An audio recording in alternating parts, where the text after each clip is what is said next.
യുക്രൈനിലെ രാഷ്ട്രീയ പ്രതിസന്ധിക്ക് പരിഹാരം തേടിയാണ് അമേരിക്കയിലെയും റഷ്യയിലെയും നയതന്ത്ര ഉദ്യോഗസ്ഥർ കൂടിക്കാഴ്ച നടത്തിയത്. ഇരുകൂട്ടരും തങ്ങളുടെ മുൻ നിലപാടുകളിൽ ഉറച്ചുനിൽക്കുകയും വിട്ടുവീഴ്ചകൾക്ക് തയ്യാറാകാതിരിക്കുകയും ചെയ്തതോടെ 6 മണിക്കൂർ നീണ്ടുനിന്ന ചർച്ചകൾ ഫലം കാണാതെ പിരിയുകയായിരുന്നു.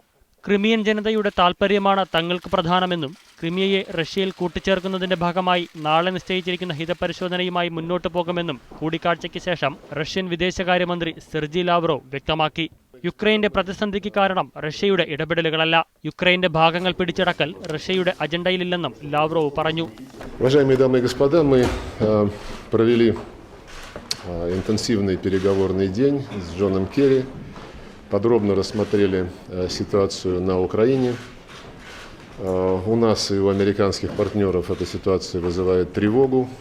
അതേസമയം ഹിതപരിശോധന യുക്രൈനിലെ പരമാധികാരത്തിന്മേലുള്ള കടന്നുകയറ്റമാണെന്നും നടപടികളിൽ നിന്ന് റഷ്യ പിന്മാറണമെന്നും American state secretary John Kerry തിരിച്ചടിച്ചു. ഹിതപരിശോധനാ നടപടികൾ അംഗീകരിക്കാൻ കഴിയില്ലെന്നും ക്രിമിയൻ വിഷയത്തിൽ റഷ്യ നിലപാട് തിരുത്തിയില്ലെങ്കിൽ കനത്ത വില നൽകേണ്ടി വരുമെന്നും കെറി മുന്നറിയിപ്പ് നൽകി. News desk, media 1.